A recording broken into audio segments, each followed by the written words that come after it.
ओम नमः शिवाय। दोस्तों आज के हमारे इस वीडियो में हम आपको बताएंगे शिव पुराण श्री रुद्र संहिता के चतुर्थ खंड के अध्याय 18 की कथा, जिसमें गणेश जी के गौरव के बारे में बताया गया है।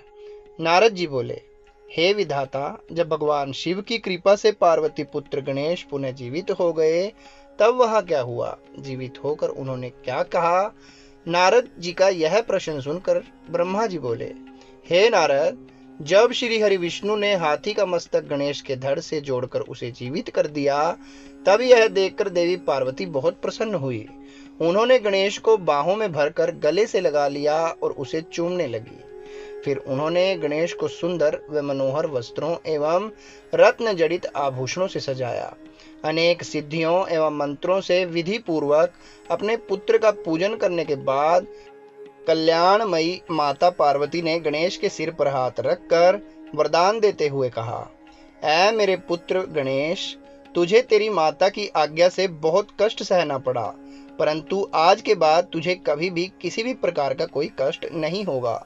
सभी देवता तुझे पूजेंगे। पुत्र, तुम्हारे मस्तक पर सिंदूरी रंग की आभा है, इसलिए तुम्हारा पूजन सदैव सिंदूर से किया जाएगा। जो भी सिद्धियों और अभीष्ट फलों को प्राप्त करने के लिए तुम्हारे पूजन सिंदूर से करेगा, उसके काम में आने वाली सभी बाधाएं और विघ्न दूर हो जाएंगे। इस प्रकार जब देवी पार्वती ने गणेश पर अपनी आशीर्वादों की कृपा की, तब भगवान शिव भी प्रसन्नता पूर्वक गणेश के सिर पर हाथ फेरने लगे।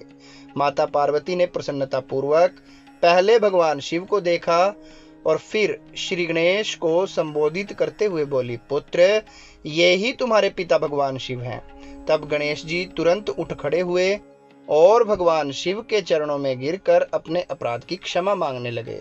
गणेश जी ने कहा, हे पिताजी, मैं अज्ञानतावश आपको पहचान नहीं सका, इसी कारण मैंने आपको घर के भीतर नहीं जाने दिया है। हे प्रभु, आप मेरे इस मूर्खता को कृपा करके क्षमा कर दें। अपने पुत्र गणेश को इस प्रकार क्षमा याचना करते देखकर भगवान शिव ने प्रसन्नता पूर्वक उन्हें क्षमा कर दिया।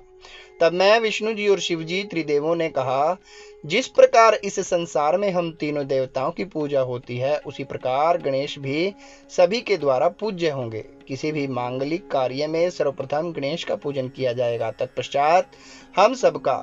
यदि ऐसा न किया गया तो पूजा सफल नहीं मानी जाएगी तथा पूजा का फल भी नहीं मिलेगा। तब भगवान शिव जी ने सभी मांगलिक पूजन वस्तुएं मंगवाकर गणेश जी का पूजन किया। उसके बाद मैंने, श्री हरि विष्णु जी ने, पार्वती और अन्य देवताओं ने भी उनकी विधि विधान से पूजा की। उसके उपरांत सभी देवताओं ने उन्हें यथा योग्य वरदान प्रदान किए। उसी दिन से गणेश जी को अग्र पूज्य का आशीर्वाद मिला। तो दोस्तों, ये थी अध्याय 18 की कथा। कल फिर मिलेंगे आपको 19वें अध्याय के साथ। तब तक के लिए ओम नमः शिवाय।